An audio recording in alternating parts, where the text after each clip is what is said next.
close to. Let's explain limits using an analogy. Pretend you're watching a soccer game. Unfortunately, the connection is choppy. Oh, we missed what happened at 4 minutes. Even so, what's your prediction for the ball's position? Easy. Just grab the neighboring instance, 3 minutes and 59 seconds and 4 minutes 01 second. I predict the ball to be somewhere in between. And it works. Real-world objects don't teleport. They move through intermediate positions along their path from A to B. Our prediction is at 4 minutes.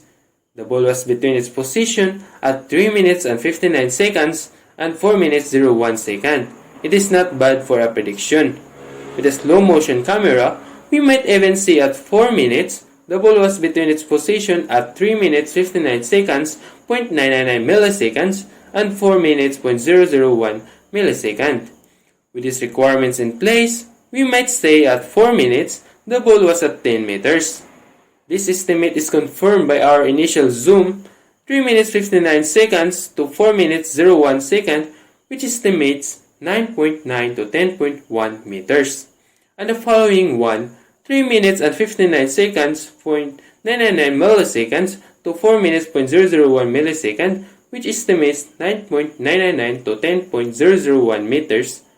In conclusion, limits are a strategy for making confident predictions.